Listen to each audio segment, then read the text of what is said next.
Look, is this a tropical jungle? No, it's my garden. I've made a water feature. I made this out of scraps like wood and rubble and then I covered it in cement. And I'm going to show you how I did it because I think it's really effective. It almost looks like a rock's bursting through the wall and there's a natural stream running down it. And it's really nice to listen to as well.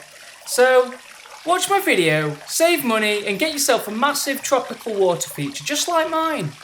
Okay, so I've got this summer house and it's made out of wood and I've got a bit of space at the back of it. So I had this vision in my head. I didn't really plan anything. I just thought if I could put a water feature behind the wall and make it look like it's coming through it, that would be great.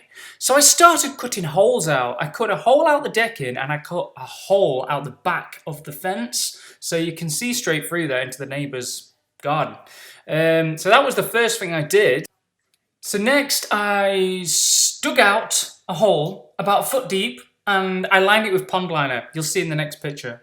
I kind of made a frame that was set back from my summer house. So I put some wood and timbers around the back of my summer house and screwed them into the wall.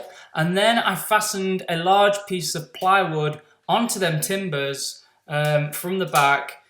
So you can see in this picture the large piece of plywood and the pond liner lining the reservoir. So that was the kind of framework. I purchased a water pump. This was off eBay and it was £15. 3,000 litres per hour water pump and some hose which attached into the water pump, and it had to be long enough to get to the top of my water feature. So there's nothing technical going on here. It's literally a pump sat in a bowl of water which is then plugged into the mains. It pumps the water from the reservoir up to the top of my water feature and it comes back down. It's really simple.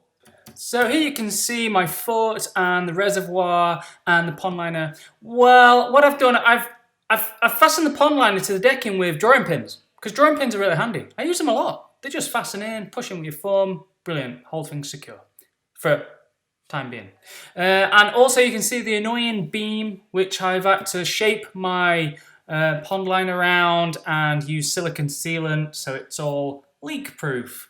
And then my pump is in the other half. What I've made is kind of a tunnel. So you can see the main bit there to the left and then there's a bit of a tunnel at the top which goes round to a deeper part where my pump is. Now I've made that deeper on purpose because if it ever kind of runs dry, the pump will be the last bit of water to be sucked up because it's deeper than the bit in the other half. As well with that hole, I'm going to put some filter floss in it. So I made a little filter. I thought I'd make this filter to cut out all the debris and it'll stop the debris going into the pump and blocking the pump. So what I did, I got some old mesh from a greenhouse, bent it in half, cut it with an angle grinder and stuck my filter floss in it and then just shoved it into that hole. Works fine. So the part you've been waiting for. The structure of the water feature. Okay, there's nothing fancy about this at all. It is made from scraps. It is on a budget and I wanted it to look rough and natural. So the whole thing is rough and natural, okay? So I went in my garage and I found some scraps of wood and some rubble. And I fastened some wood because I wanted a big shelf at the top. So I fastened some wood into the back frame and I shaped my hose onto the top. I also got some chicken wire and fastened that into the back frame with screws and draped it over the top of this wood. The chicken wire was going to be the support for my concrete. So without chicken wire, I think the concrete would crack. So the chicken wire is going to support the concrete as I put it on the structure and strengthen it.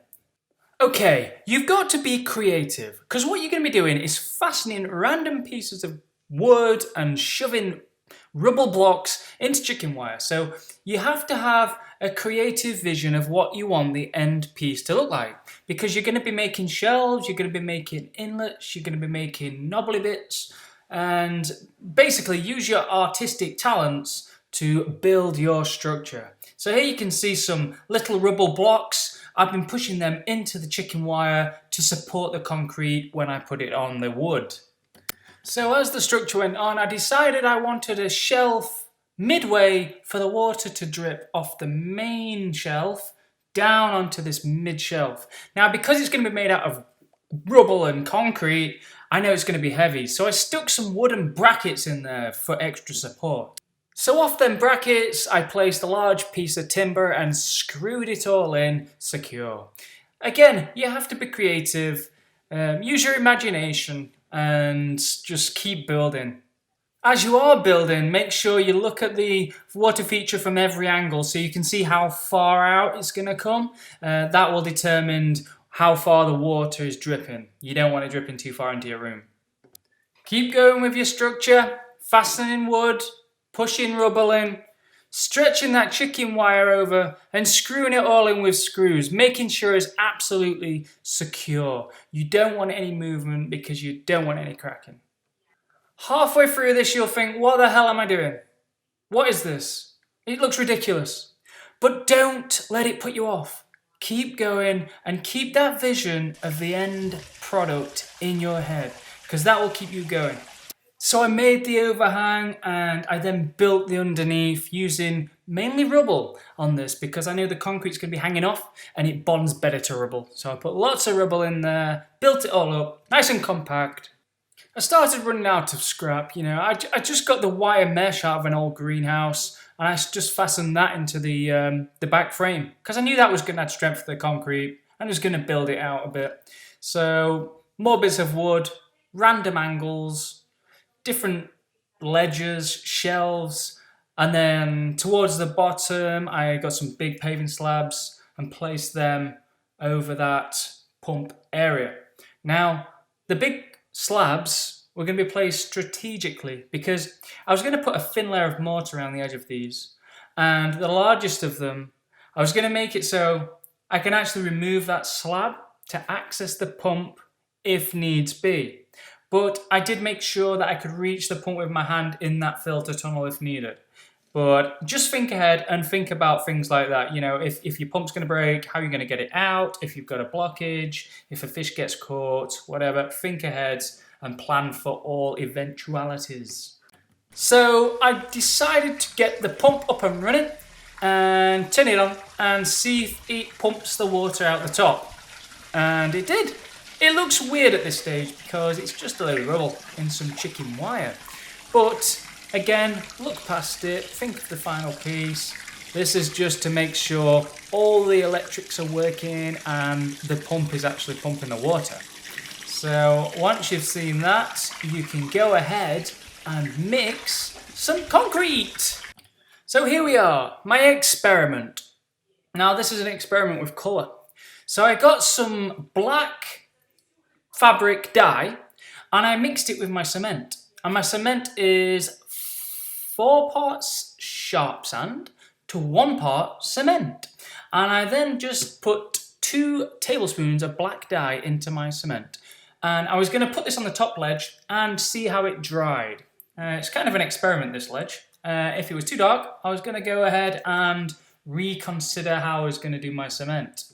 So here it is. The first ledge is the black cement, and I think it was too dark. So what I did, I scrapped that idea, and I went and mixed normal colour cement, just 4 parts sand, 1 part cement, just a normal mix, not too dry, not too sloppy, just right, so you can press it into place.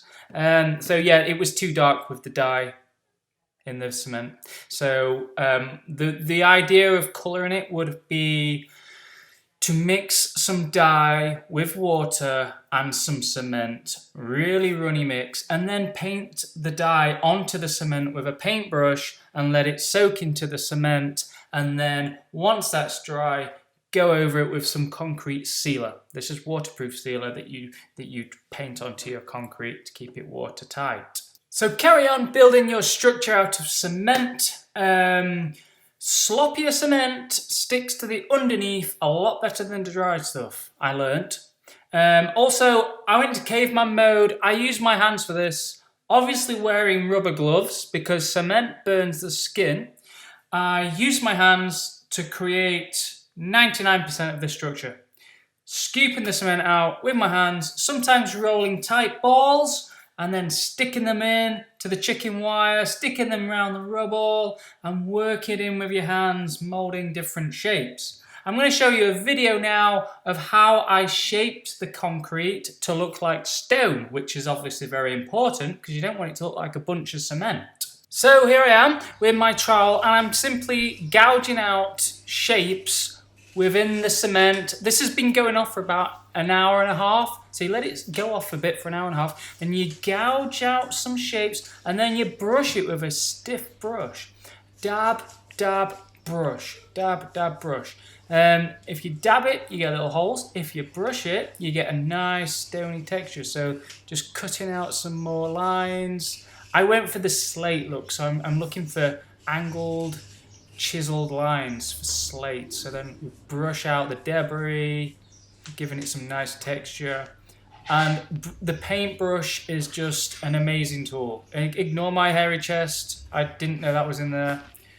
Yep, so the paintbrush is a great tool to make the stone texture. There we are, just like that. And brush away. Stone. What we're doing there? Scooping a bit of cement and putting it in. The brushing is brilliant. I can't recommend brush your cement. It will look exactly like rock. And that's what we're looking for. And here we are, we're nearly done. We're doing the bottom section. So we're just gonna cover that in cement, make it look like rock, and then what I decided to do was extend the rock round the basin onto the decking. So here I am, brushing the cement around the decking to make it look all rock-like.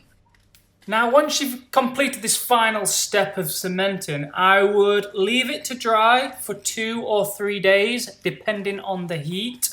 Just let that go off and set hard before you apply the next step, which will be the dye.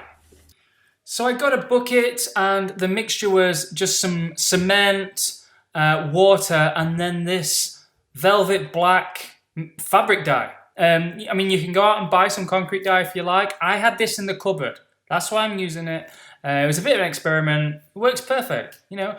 I just mixed some black dye with the cement water, mixed it up, and painted it all over the whole structure. Now, the dye and the water and the cement bonded to the cement that was already there, soaked in, and it looked like slate. So I was super happy. And then once I'd done that, I went over with I let it dry for a few days, and then I went over with my cement sealer, my waterproof cement sealer, covered the whole structure in that, let that dry for 2 more days, and you're good to go.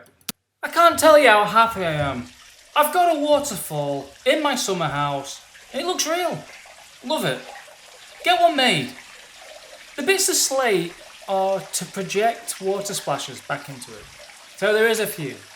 But what the great thing is about this is you can get a little bit of cement mixed up and build sections. So your water is going to flow completely different to mine. Water goes where it wants to. So what you have to do is just tweak your waterfall with cement and you get your water to flow where you want it to.